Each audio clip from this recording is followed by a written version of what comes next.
Sir, J K paper મિલને 33A હેઠળ notice આપવામાં આવી છે કે તેઓ પ્રદૂષણવાળું પાણી ઘોડાનાળા દ્વારા આપણા તાપી જિલ્લામાં છોડી રહ્યા છે, તો એની લાંબા ગાળે શું અસરો થઈ શકે અને સરકાર કેમ એવા પગલાં નથી લેતી? ઘોડા ગામ દ્વારા આ બાબતે વર્ષ ફરિયાદ કરવામાં આવે છે. છેલ્લા 15-20 વર્ષથી ઘોડા ગામ આજે દૂષિત પાણી ઘોડાની ખાડીમાં છોડવામાં આવે છે. એના કારણે ઘોડા ગામના લોકોનું ખેતી પણ નિષ્ફળ થઈ ગઈ છે. એ પાણી પીવા લાયક પણ રહ્યું નથી.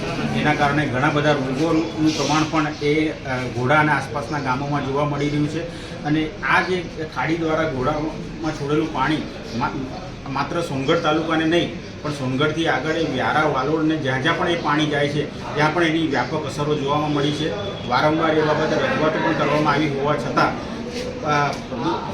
પ્રદૂષણ વિભાગ દ્વારા પણ કોઈ કડક કાર્યવાહી જેકે પેપર મિલ સામે કરવામાં આવી નથી.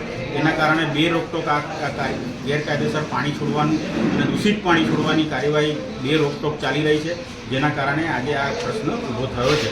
હું આશા રાખું છું કે આ માત્ર નોટિસ આપવાથી આ કામ નહીં ચાલે, પણ કંપની સામે કડક કાર્યવાહી થવી જોઈએ અને આ દૂષિત પાણી ઘોડા ખાડીમાં છોડવું અટકાવવું. સર, 500-550 કરોડનો નવો પ્રોજેક્ટ પણ આવી રહ્યો છે જેકેમાં, તો અત્યારે જ્યારે કન્ડિશન આટલી ખરાબ છે તો ત્યારે શું થશે અને આને લઈને આદિવાસી સમાજ જે છે એ શું કાર્યવાહી કરશે?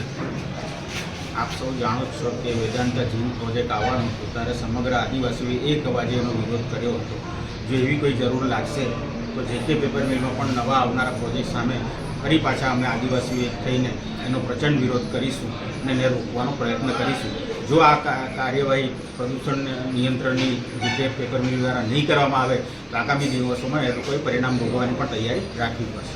જી સર, ધન્યવાદ.